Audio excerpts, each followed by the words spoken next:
Hello, good evening. My name is Neil. This is Real Life Architecture, and this is a live stream.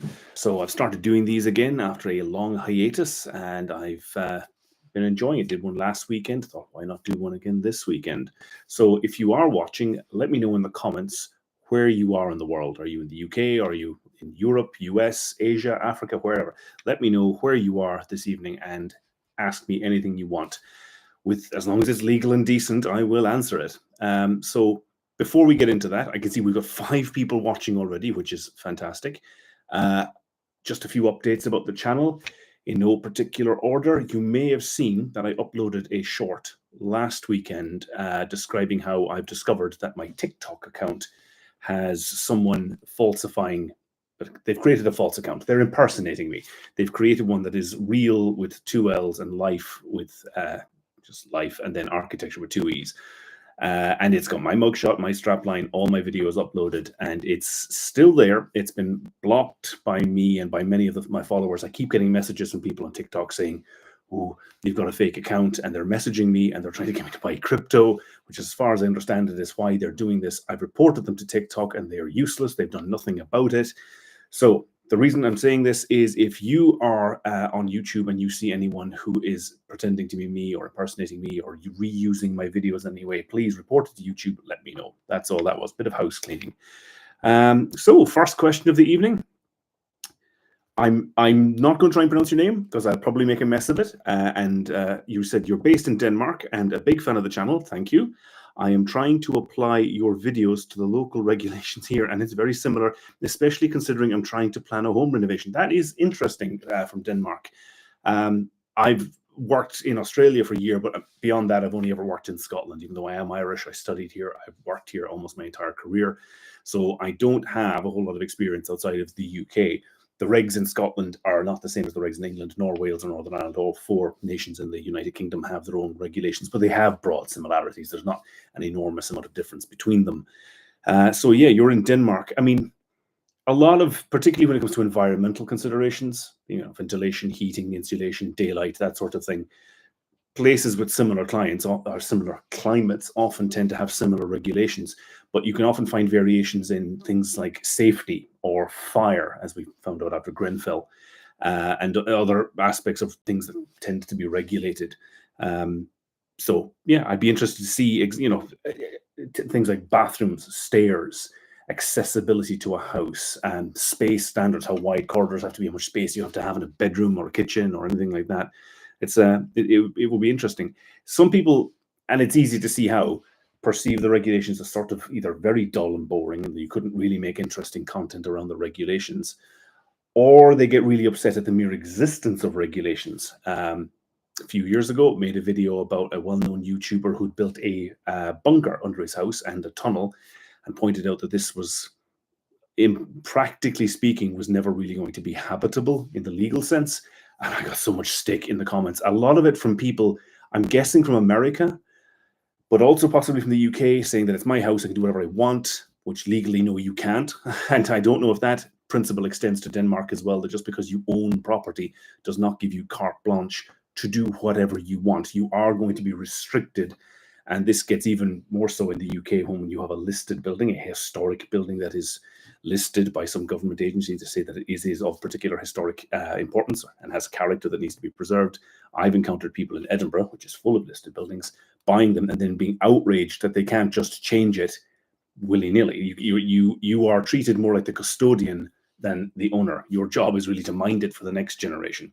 And that's not the building regs, that's the planning system, which administers our listed building process in the UK. So I'd be interested to see in Denmark, do you have this big divide between a regulatory body, the people who are interested in structure, fire safety, insulation, and a separate body that deal with what kind of building you can and cannot build and what you can alter and how you can alter existing buildings or change their function? If you have a church, can you turn it into a block of flats? If you have a school, can you turn it into a house or an office or something like that?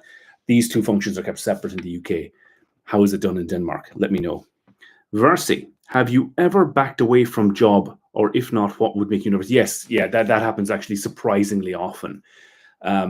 When someone contacts me, let's just go through the process in a sort of linear fashion to try and make sense out of this. If someone contacts me, they phone me up or they email me, mostly they'll email me and they'll say, I'm thinking of doing some work.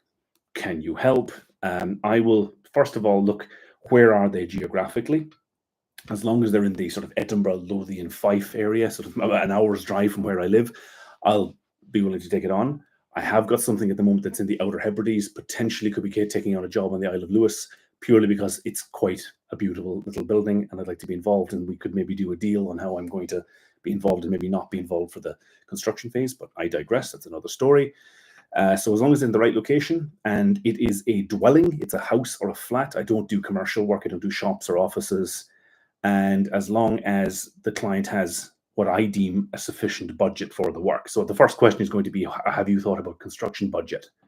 Is there some you don't wish to go beyond? So those three things: geographic location, type of building, and construction budget. And as long as those three boxes are ticked, so to speak, I will consider taking it on. But at that point, then I begin to flesh out what kind of client am I dealing with here.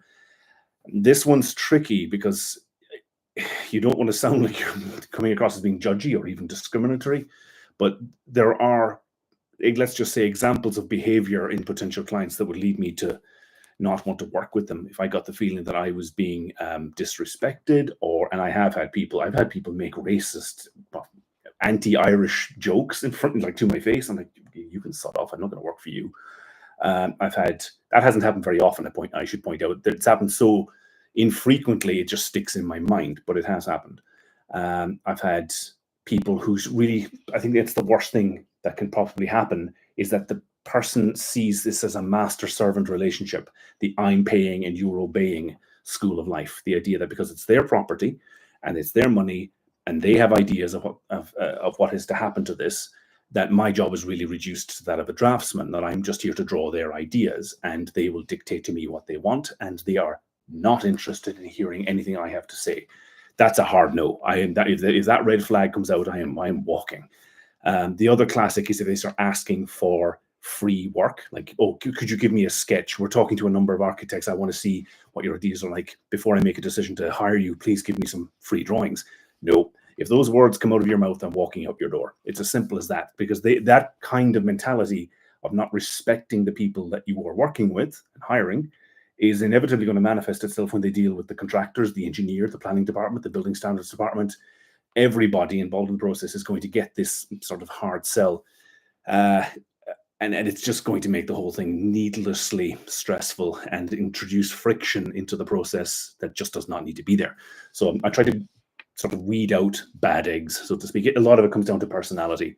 So yeah, I hope that kind of makes sense. As long, there's some practical, easy to understand things about the kind of building, its location, its budget, but then there's the personality of the client. And I think you could say there's a spectrum. And I don't mean that in the way that we discuss people who are neurotypical or not. Neurodivergent, I think, is the term. I mean in terms of behavior. And you have like I said, the master servant people at one end, who are demanding that you do whatever they want. And then you have the indecisives at the other end, who simply can't make up their mind.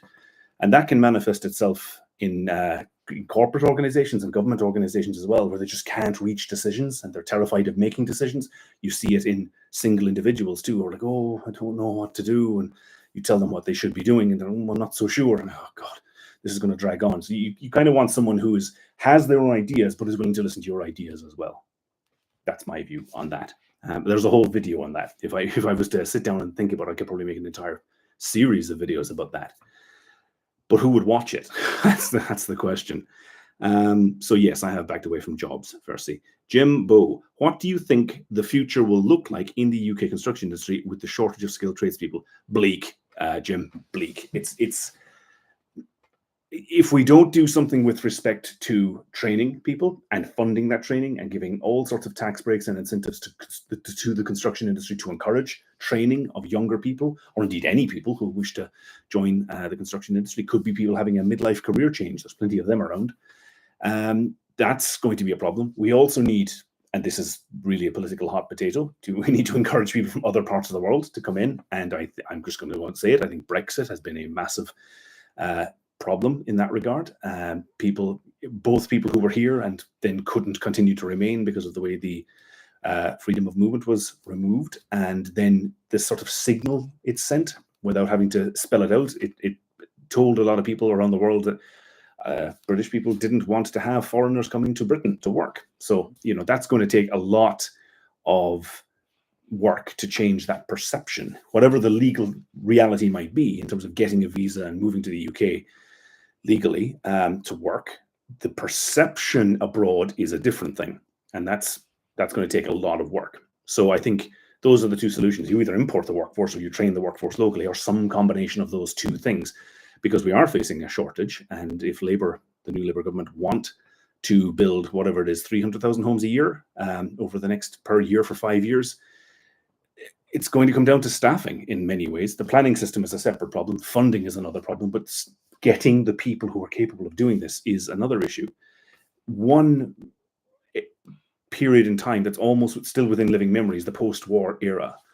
That gives you a sort of idea of how that might play out in reality. If you can't bring people in and you can't train people up, and there's a manpower shortage, or personnel shortage, I should say, you start looking at novel methods of construction. You start designing prefabricated buildings. You start figuring out ways of creating large amounts of buildings using fewer people. And that, while interesting and can bear fruit and could be innovative, can also lead to colossal fuck-ups. You get things that are badly designed, badly built, badly constructed, just a bad idea from the get-go. There is actually a substantial amount of academic work has been done into types of buildings across the UK that were produced in the post-war period that are really not fit for purpose. They were never really planned to be long-term habitations. They were thought of as temporary structures. Something like 5, 10, 15 years later, you'll live in this prefabricated bungalow, and then we'll get you into a real home. The prefabricated bungalow is still there. I had a fellow recently who booked a consultation through my real life architecture consultation service, and though he lived in Essex, had inherited a house about a 20-minute drive from where I live, which was what's called a Doran house. And it was built after the war from prefabricated concrete panels. And the trouble is they were so thin that the steel reinforcing was not adequately protected. And moisture got through the concrete and started breaking these steel reinforcing and literally could bring the house down. At some point in the 80s, remedial work was carried out. There was a government scheme to do this. And the house is still standing. But you can never get a mortgage for this thing. No one will touch it. And there are many examples of this across the UK. So, yeah, if we don't address this staffing shortage or personnel shortage in the construction industry, the training and equipping of people and the keeping people in the industry, there's also a retirement crisis at the other end. It's difficult enough bringing younger people in, but keeping older people, more experienced people in the industry is also extremely hard. The average age at the moment is about 50 in the construction industry. And a lot of people are retiring, which is understandable. It's a physically demanding job, outdoors in all weather often, or in buildings that don't have the heating switched on. You're on your hands and knees trying to get pipes and wires through a building. It's not physically easy, and people get a certain point, they get fed up with it. So encouraging people to remain in some way, and I don't really know how to do it other than you need to throw money at the problem and hope something works. That's essentially not what the government wants to hear, but I think that's going to be a significant part of the reality in fixing this. Of course, we could just choose not to fix it, to ignore it and just hope it kind of goes away on its own. It won't. It'll just get worse. Zishan B, I hope I'm pronouncing that right. Again, I do my best, but sometimes I just mess these things up, so no insult intended. Good evening. Is the salary for architects in the UK competitive enough to justify pursuing that career path compared to other options like property development? Well, if you're going to compare to property development, and if, let's just say you have a few £100,000 in the bank, whether you begged, borrowed, stole, or inherited that money, I don't really care. But if you have a few £100,000 in the bank and can get into property development on your own account, then you will earn multiples of what your average architect would earn. The median salary in the UK for an architect, I think the last time I checked, which is a year or two ago, was about 37,500. It depends who you ask. The RIBA, the Royal Institute of British Architects, do a salary survey of the profession every year. I think the most recent figures were recently put out. I think it is just below 40k is the median salary. So half earn more, half earn less. For context, that means that the median salary for an architect in the UK is the same as the median salary for a secondary school teacher. I checked. And that's fine. And I'm not trying to do down secondary school teachers. I'm just giving that for context, particularly for younger people. If you are at the very early stages of choosing what to do with your life, it's very difficult to say, well, here's £40,000. You would think, oh, that's a lot. That's quite a bit. or whatever. But to give you some context, particularly for someone in school, if you say, well, look at the lifestyle your teacher has, and if you think you're going to get a better one from being an architect, you probably won't. And your teacher gets a unionized job, better pension than most people, and it's very difficult to sack a teacher, good holidays, all paid. Architects don't get any of that.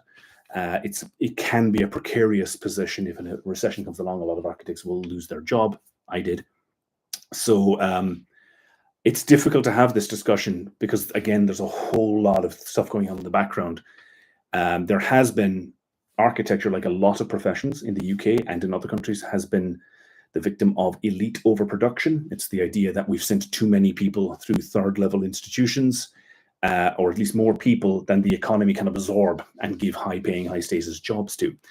I think when I graduated, roughly speaking, about 2,000 or so people a year joined the Architects Register, became fully qualified and were legally entitled to call themselves an architect. So that's 20 years ago. It's now doubled. We're getting about 4,000 people a year joining the Register of Architects. In some ways, we've improved. We've gone to a point where it's just about 50-50 men, women, which is that's the best it's ever been. It has been overwhelmingly male for all of my career, but that's slowly beginning to transition and becoming more equitable. I gather we're bringing in more people from a wider variety of backgrounds. All brilliant. We make buildings for everybody, so we should encourage everybody to be involved in making buildings. I think that's just a common sense thing. But in terms of the remuneration, it has gone downhill or flatlined at best. I've been speaking to people who are older than I am, who can remember art adverts. One guy was telling me there was adverts about 20 years ago in the Manchester area for qualified architects with, say, 5 to 10 years experience, being paid £40,000. The same adverts effectively are running today, 5 to 10 years experience, £40,000. And you just think that's actually, you've gone backwards. Yeah, if that had followed inflation, you should be getting 70-something thousand pounds for a position like that. So there's a variety of reasons as to why this has occurred, some of which are just economic or societal factors. We are just producing a lot more people go to university, and a lot more people choose to study architecture, and the universities are accommodating this. There is no feedback loop for supply and demand. They'll keep expanding the university courses to take as many people as they can, regardless of the impact that may or may not have on the industry. So there's that. So if you have a choice between doing property development and you are sufficiently wealthy to actually go on and do that, then yeah, you'll certainly earn more. If it's purely being chosen upon by on a cash flow basis, you're going to make more money doing property if you know what you're doing. I would say, however, that a background in architecture would equip you to know a lot about property that you mightn't get elsewhere. So consider that. So we've got 12 people on here so far. We've been going for 17 minutes. I'm going to call a halt to this just before 8 o'clock. I've got Tesco coming to deliver my groceries, so I need to wrap this up and go and deal with that and get my kids to bed. I really enjoy these. They're fantastic to have a live stream, to have an audience and engage with me. So if you are one of the people watching this evening, let me know in the comments where you are in the world. And if you have any questions about anything to do with construction, property design, or anything that I've made in any of my recent videos, just ask. I'll do my best to answer. Jumbo, thanks for that interesting answer. I'm glad you found it interesting. I don't know if it's answered anything, but I'm south of England. Right. Okay. Fantastic. Again, yeah, let us know where you are. We've got 13 people on at the moment, and I'm always happy to, I'm always fascinated whenever I've done these in the past, that people tune in from, I would typically imagine most people who watch my videos are in the UK, but it turns out that's not always the case. And I'm amazed that people from all over the world show up to watch these live streams and ask me questions. So I will do my best to answer no matter what. We had someone on earlier from Denmark, and I would be interested to hear more about their thoughts about how they've experienced regulations. Have they done any work outside of Denmark? Have they ever tried to build anything in the UK, for example, or how familiar are they with how things are done in the UK? So yeah, I should also mention, I don't know if everyone knows this, but I'm aside from being on YouTube, and I passed 25,000 followers a few days back, which was a fantastic milestone. Been at this for 3.5 years. Really enjoy it. It has been very fruitful. But I've also got Instagram and TikTok, and I think between the three, I've got 80,000 followers in total. And it's now getting to the point with the consultations that it is becoming a significant part of my business. I've got 3 consultations lined up this week already. I've got one tomorrow morning, and I absolutely love doing this. And it's added something more to to the normal business I've been at for almost 16 years. And I really enjoy talking to people about their properties all across the UK. And I've said this before, but if I could get from 3 a week to 3 a day, I could make that a full-time thing. Not that I think I would. I would continue doing my regular practice of renovating and extending properties in Edinburgh. And I have actually found some clients in the last year or so, maybe even just in the last 6 months, have found me via social media, whether it's YouTube here or Insta or TikTok. And we're talking about projects that are, chunky, multi-100,000 pound budgets, interesting buildings, ambitious briefs, and just really great. And they find my stuff and go, oh, this guy's in Edinburgh, and they hunt me down and go, hey, would you fancy giving me a quote to do your services for my project? And it's been great. So I really enjoy this. It's grown from a hobby now. It is actually a business. There is actually a limited company I've set up over a year ago, which reminds me I need to do my accounts. But that deals with the finances coming out of the back end of this. So it's not just a hobby. It's actually a business, and it's fantastic. I love it. Joe Robinson. I am in the south of England in Bognor Regis. Boo. Why boo? I've never been to Bognor. I have no idea. We are thinking about a single-story extension to the rear of our property. We are looking towards a SIPS extension. Should we do brick block? SIPS, right. Funnily, I was emailed by someone, I think earlier today or yesterday, about SIPS for a project as well. I think an extension as well. Clearly, look, first thing, I've never used SIPS. I'm fully aware of what it is. In fact, there's a SIPS manufacturing facility about a 20-minute drive from my house. And I know people have used SIPS in the industry. And on the face of it, there's nothing wrong with SIPS. Perfectly fine. It is, for you, if you don't know, it is a phenolic insulation board, which you can buy in any builder's merchant, with a sheet of OSB or plywood glued to either side to make a sort of sandwich, and then softwood put around the perimeter of this, like a sort of picture frame. So it's like a cassette, is want of a better word. And these are modular, kind of like giant Lego, and you can just put them together to make buildings. I would have no difficulty considering SIPS if I was building a house, because you have a blank canvas to deal with. You can just clear the site, put down a concrete slab, and go from there. But when it comes to extensions, and I have seriously looked at it twice for extensions, when you're trying to add this onto the side of an existing building, really well, especially if you have a limited budget or you have a physically constrained site, because these things are modular. You can't have a sort of half a panel. You have to have the full panel or no panel at all. And I know they make them in a variety of sizes, but not that much variety. They're set to just produce these things, bang, bang, bang, bang, bang. And if your house works out as a perfect multiple of one of these systems, that's it. The other problem I have with them is that they, at least historically, some of these manufacturers have spent a huge amount of time, money, and effort on marketing. They go to these home shows or DIY exhibitions where lots of manufacturers and suppliers go, and they seem to do the hard sell. I have met people coming back from these who it's like they've gone to some sort of religious conversion and they are convinced SIPS is just going to solve all their problems. It isn't, right? SIPS, it's just walls. It can be floors and it can be roofs as well. I know that. But you've got so much more that has to go into a building. The back end of this is that when you do your building regulations approval in the UK, you need to have an engineer sign off the design.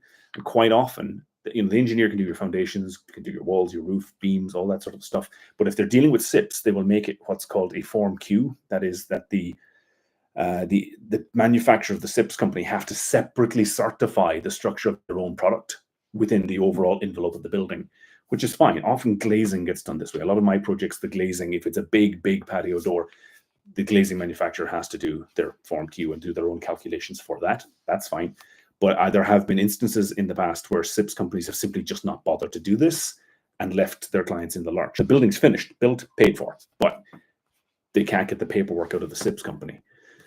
Creates problems. I'm not saying your supplier is going to do this, but I've heard bad stories about it. I would be skeptical you're getting any financial benefit necessarily by putting this into an extension. If you were building a bigger building, or if you were a developer building lots and lots of buildings, there's probably a financial advantage to doing it, but I really don't see it for extensions. Nothing wrong with it. Perfectly fine to use it if you want to do that. But like I said, is there an advantage? I'm not sure. Possibly on the thickness of the wall. If you're comparing it to brick block, because you have to have an outer leaf, inner leaf, and a cavity, and you will usually do some partial fill of insulation in the cavity, and then you put more insulation on the inner surface inside the block. In Scotland, we use timber frame construction, so yeah, there'll be an outer leaf of brick or block, there's a cavity, and then there's a timber frame which you fill with insulation, kind of like SIPs. So you could, in theory, in comparison to a typical, what's known up here as the English method of construction, you will possibly get a slightly thinner wall, maybe by 50 or maybe even 100 mil thinner than you otherwise would. So I don't know if that answers everything you're looking for, but that's my 2 pence on that. Deadlock, great username. Just outside of Glasgow, been doing some homework on architect Walter Siegel, who made a name for himself with self-build, stripped-back, simplified designs. Could do with someone updating the ideas. Yeah, no, I'm familiar with the work of Walter Siegel in America, I think. And yeah, fantastic. I think mid-century modern would be how you would describe that.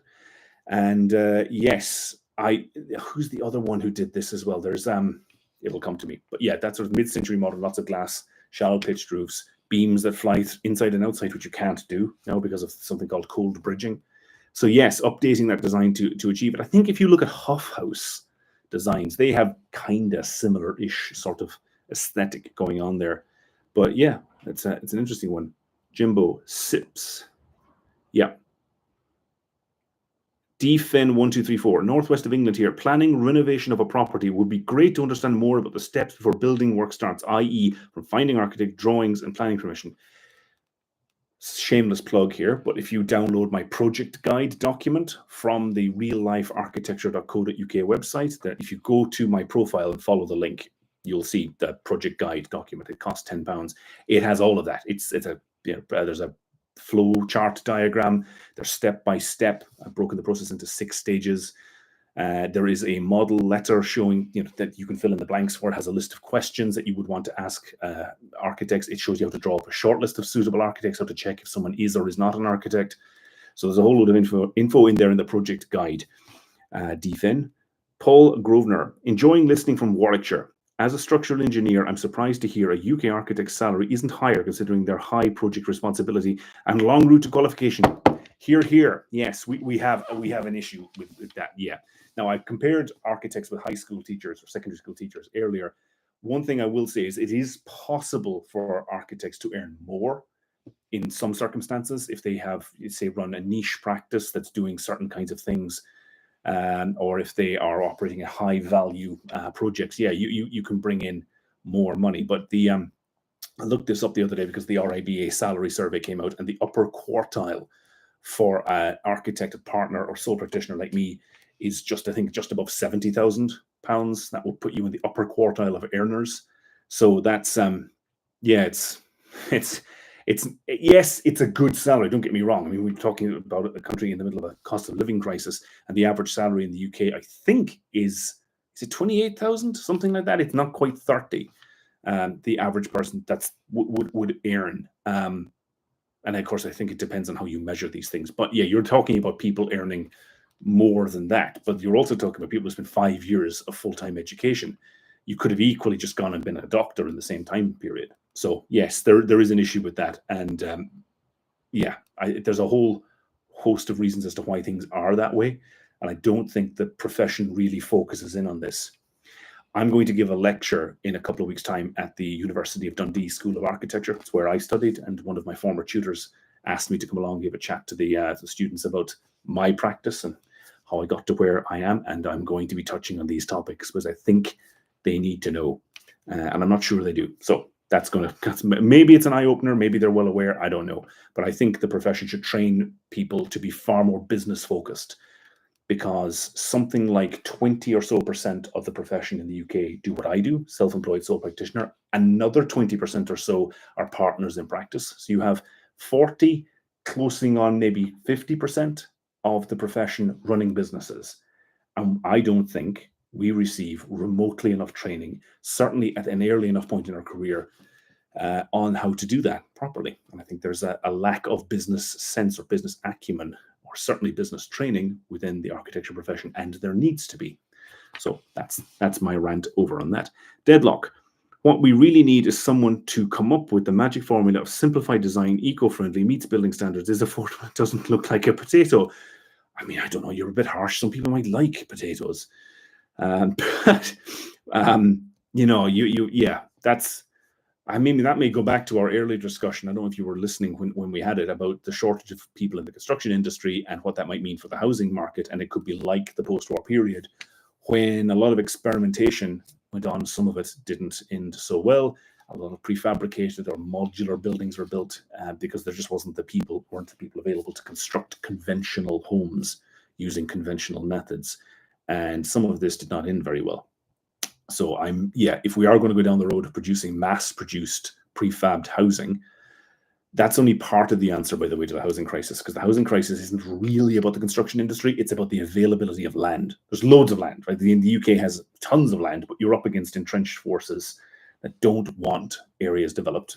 Even if you could get around that, building houses is only part of the issue. You then have to provide schools, hospitals, infrastructure, shops, pubs, everything that life needs if you're going to start building large numbers of new homes. So there's that. Joe Robinson, thank you very much for that comprehensive answer. I don't know if it was comprehensive, but I'm glad you appreciated it, Joe. Defin, thanks. You're welcome. Jason Evitz, hope I'm pronouncing that right. Comparing architects to a baker, we can bake all sorts of wonderful things. We just can't run a bakery. Right. Okay, you're speaking for yourself there, Jason. Yeah, I suspect it's probably something that needs to be looked at far beyond merely just architects. The economists have been going on for a long time, for well over a decade now, about the UK's falling amounts of productivity. You'll hear this on the mainstream media as well, on the BBC or anywhere else, that the amount of output per worker has stagnated since the financial crisis, really. And there's no clear answer as to why this might be, other than it's probably something to do with a lack of investment, that we're not buying the best machinery, we're not investing in getting transportation costs down, housing costs down, energy costs down, because they just sap productivity. If you give workers more training and give them the best tools, they produce better stuff and more of it. And part of this comes down to the capacity or lack of for people who run businesses to know how to run businesses. You get people like me I'm running 2 businesses, but I wouldn't know necessarily how to go about employing people, employment law, all the other things that go with that if I were to start scaling this up. Not something I have any plans to do, by the way. But I think there are a lot of people across the economy who like this, who have a passion, or they have something that they feel is more like a vocation, or they're trained to do it, they enjoy it. And they have had no formal instruction in how to go about running a business. And it turns out that that's a massive problem. It's a problem for the people they employ because they might be underutilized and underpaid. There's lack of career progression. And the thing is, there's a huge amount of academic study out there about that topic, about business training. There are whole schools of business. I have a cousin who attended a business school, and he went from being a mechanical engineer to being one of the most senior people in Pfizer. Off the back of it. It took several years. There wasn't a direct line between these things. But there is, if you work in very big industries, there are places that they send their executives to go and learn how to do this in a sort of structured way. I'm going to have to change the battery, guys, because my camera is now telling me that the battery is dead. I think you can still hear me because the microphone is on my laptop. But if you just hang on 2 seconds, we'll get the show on the road again.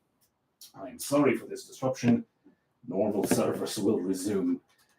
Yeah, I've got 2 batteries on the camera, and I can never tell which one's the good one and which one is the dud. And I really should buy better. Let me just buy a better camera, really. So, yeah, maybe if Santa is listening, that should be on the Christmas list. So I apologize for this. Hopefully get this up and running. You can hear me frantically fumbling with the camera. There we go. Boom. I think we've got a bit more zoomed out. Sorry for the disruption. Glad we got the show back on the road again. So let's go back here. Jason, yeah, I feel you. You're trying to run your bakery. I'm trying to run my architecture practice. Were either of us really trained to do this? I don't know. I think this is a problem with a lot of professions in the UK. So many people run their own business while not knowing anything about running a business. I'm glad that I'm not just talking to myself here. It seems that there are a lot of people out there.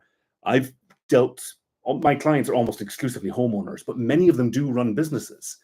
And it's surprising if you get talking to them about it. And I'm always interested to learn from people across any industry that that they work in, what their experience of this is. And I hear this all the time, that they don't quite know how to manage people. They don't quite know how to deal with the legal, technical, and regulatory stuff that you have to deal with.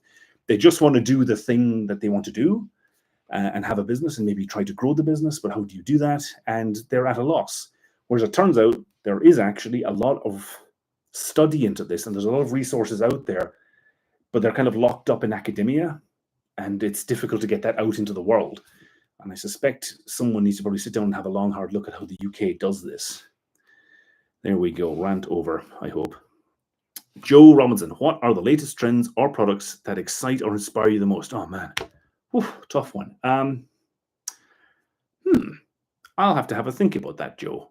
What have I looked at recently that kind of interests me? I think, well, there's in terms of trend is probably just a bit vague, but there is something coming down the road in Scotland. Our building regs are going to change in January, meaning that new built houses have to be passive house equivalent, effectively nearly hermetically sealed. And getting that to work requires a quantum leap in the standard of construction. The slightest mistake in this is going to be screwed up so bad. And I think there are going to be a lot of mistakes arising off the back of that. So that's not so much a trend as something that is definitely going to happen. That worries me. But at the same time, I'm trying to learn how to do this so I don't get caught out insofar as I can control the process. But it just takes a builder to put a screw through a wall, and suddenly you have air being sucked out, and you won't find it until much further down the line. Trends. I think board, right? The stuff that we stick on the walls and skim or paint. There's a big not do away with, but it reduce the amount of it we use. Not so much for environmental reasons, though that would be good because it is quite carbon intensive to manufacture this stuff. It's gypsum, it's basically cement, but replacing it with wall paneling. And sometimes it's good, it's interesting, sort of the Georgian or Victorian idea of timber paneled walls, but there are modern equivalents too that you might have seen, whether it's plywood, very high quality plywood, or it's those sort of are they grilled or louvered panels that you can stick or screw or nail or tack to a wall in place of just a blank plywood wall, or sorry, plasterboard wall that you paint. Ceilings also. So adding interest into buildings, using different materials for your walls and your ceilings rather than just plasterboard, which I'm as guilty of as anybody, but it's thoughtless. In some cases, you have to have plasterboard for fireproofing because it is fireproof or fire resistant.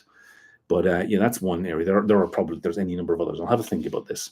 I'll maybe even do a video about it at some point. But thank you for introducing that idea. Deadlock, back again. Did the FOI request on empty properties in Scotland by region? Answer came back 28,280.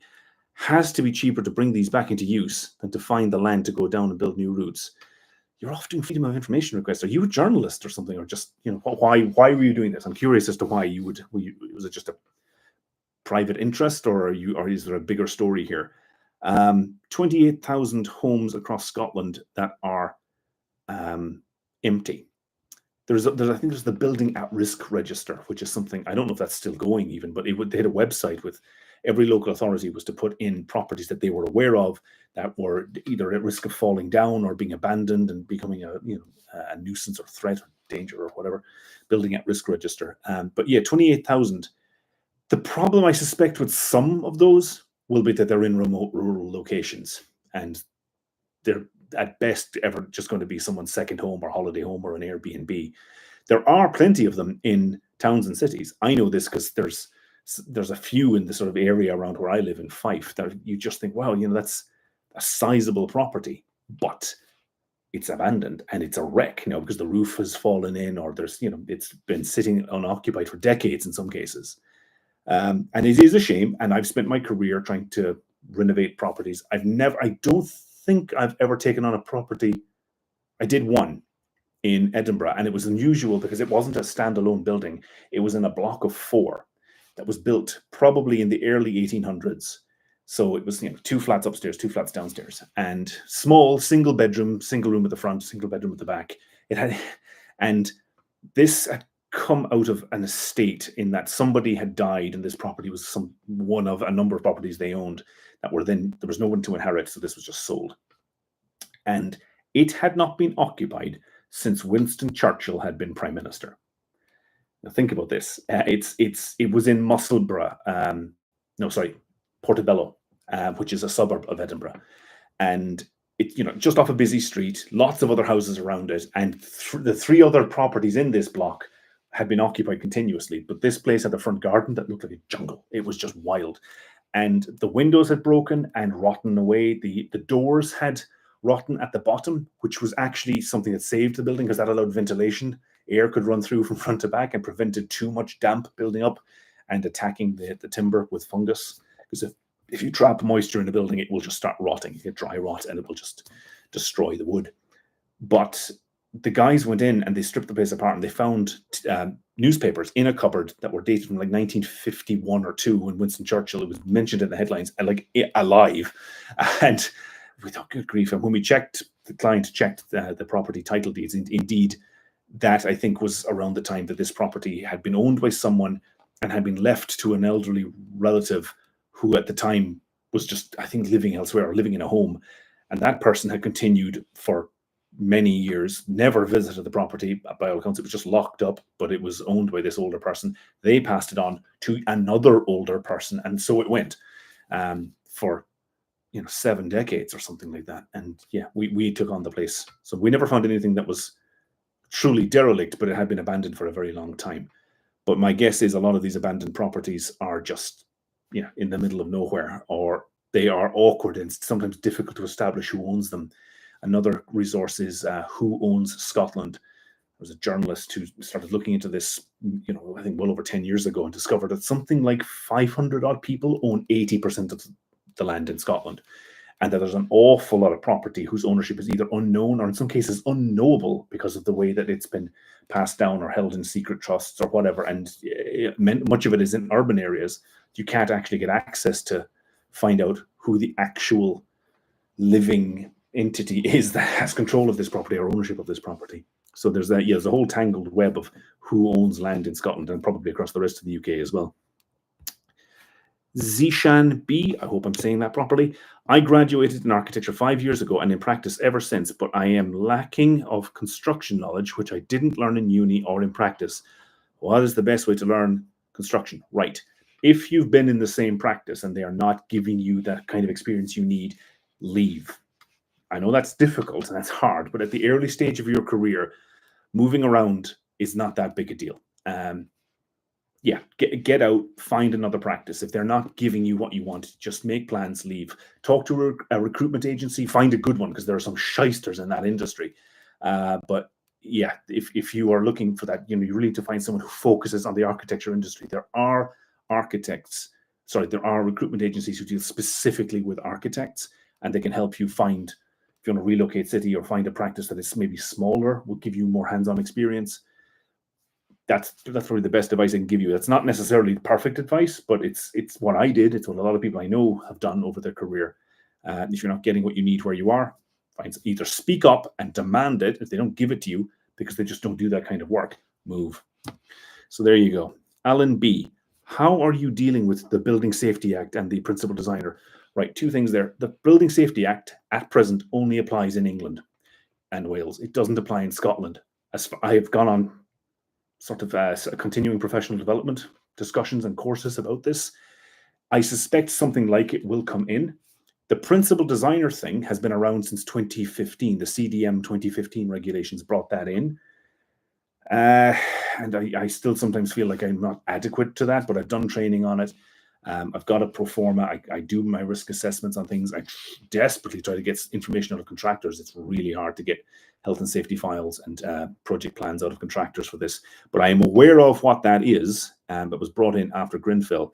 There are some grumblings in the industry that this is really just a sticking plaster, and it puts way too much responsibility on the architecture profession while not actually really addressing the core problems.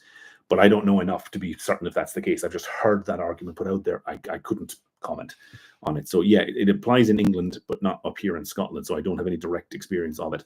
Jimbo, as a carpenter, it took me a long time to get my head around the business aspect of it all. There we go. And I've been in business. It'll be 16 years at Christmas. and I'm still learning. I feel I am desperately ignorant on some issues. I have tried to educate myself on this and to find better information. And it's a never-ending journey, I think. So we've got Janina. I'm not pronouncing this right. I know I'm butchering that. I'm really sorry. I'm currently organizing a self-build project. Is there any way to get around the 5-meter rule with regards to septic tanks? No, as simple as that. Unless there's a sewer in the street or some sort of communal sewerage system. And you can get septic tanks, but you can also get sewage treatment plants, but they're physically the same size, and the same 5-meter exclusion issue applies there also. So there is really no way around that.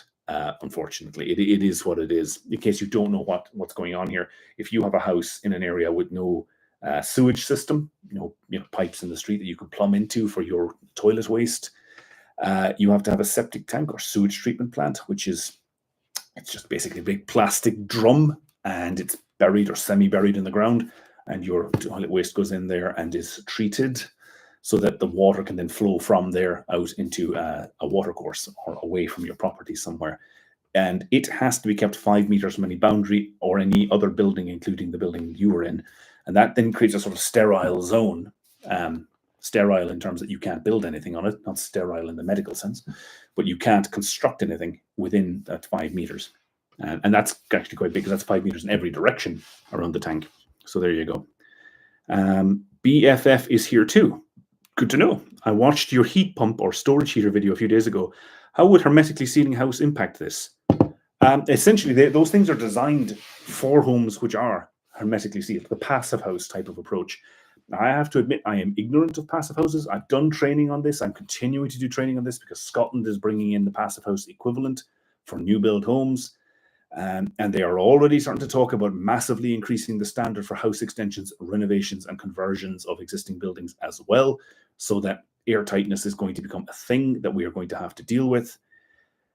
But essentially, if you have an air source heat pump, which puts out quite a sort of weak temperature output or heat output, it's nowhere near as powerful as a boiler would be, but it's environmentally friendly in that it just uses electricity, and as long as your electricity is coming from a green source, as the UK grid increasingly becomes more renewable focused, I think we're at 40-something% at the moment, and our energy comes from wind and solar and whatever, and nuclear, so it's not emitting carbon. As long as you're doing that, the house can hold on to the heat for more time, essentially, because if you put it into an older building, even a building from 20-30 years ago, it's just going to be too leaky to really function properly with an air source heat pump on its own.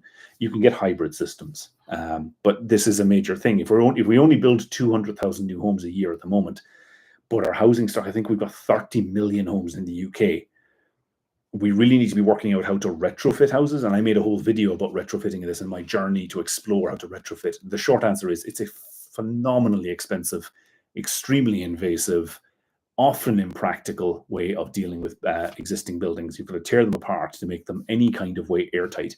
You can increase, things, by taking out the, sealing out the windows and doors properly.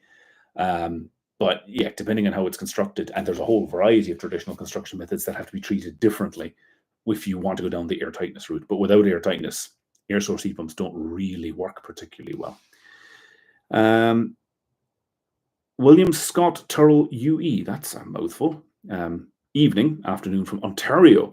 Wow, 5 meters to the septic tank. Here it's 2 meters to the tank, then under 5 to the field. Okay, so yep, there you go. I don't know who writes these regulations or why in some cases, but some of these figures have been around for as long as I can remember, and I've been practicing for 20 years since I graduated, and the numbers haven't changed. Someone just decided that's what it has to be, and that's what it has to be, and there you go. There must be some reasoning behind it, but it is often interesting to see how other countries do it. Stairs are a good one. So the English building regs with respect to stairs have differences to the Scottish building regulations with respect to stairs. Like the number of risers in stairs different, more in England than you have in Scotland, which I only found out recently. Or at least in the last year or so. But it's odd. Different countries will treat the same physical thing in a different way, even though it's being used for the same purpose. It's the same size, it's the same piece of kit. Or it's odd. It's unusual. And there was a fellow, I saw him on TikTok. I think he's called Ed in the Berg. He's from California, but he lives in Edinburgh. I've never met him, but he's on TikTok. He's very good. And he often does compare between life in the UK and life in the US. And he was on his stairs in his house just saying that in California, the flat part of the stairs, has to be 10 inches minimum. Here in the UK, we can have them down a lot less than 10 inches. And he was just saying it's ridiculous. They're death traps. He may be right. We're familiar with this, and that's just what we put up with. But there you go. It's always interesting to see how things are dealt with in other parts of the world. Jason Everett, when did you know that you were ready to go into solo practice? I didn't. I still don't. I've been doing it 16 years, still learning.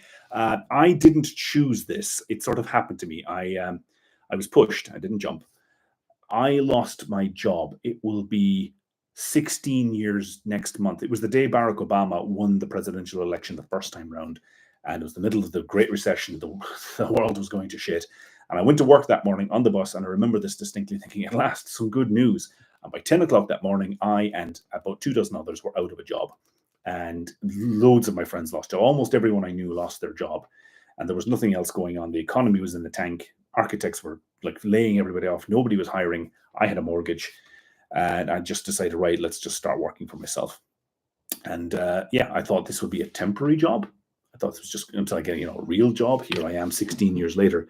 So I kind of fell into it. And because I thought I was reasonably well paid, and I was reasonably well paid in comparison to other people at the same level as me at the time. But after about 6 months of working for myself, I was earning more. So I just thought, if I now get a real job, I'll have to take a pay cut. And there have been ups and downs, a lot of ups and downs over the years. But essentially, it's just worked out. It's something I enjoy doing. I get to be around my boys because I work from home most of the time. And it's not something I chose. I never aspired to be a sole practitioner. I thought, because I'd seen a lot of people who've done this, that if I were to move from the place I was working in, which I enjoyed, I was there for 2 years, really liked it. If the recession never happened, I don't know if I'd ever left. It was a nice place to work, and they were good to me. But I had in my head that if it did move, it wouldn't be to another architecture practice. I would go into property development. I would go and work for a contractor or a property developer. I would, sidestep and become a sort of project manager. That was, as far as there was a plan, that's what it was. It did not involve doing this. So that's how that happened. William Scott, FYI, UE is Unity of Empire, our only Honorarium. Ancestors fought for George III and got Canada for our troubles. Interesting. You learn something new every day.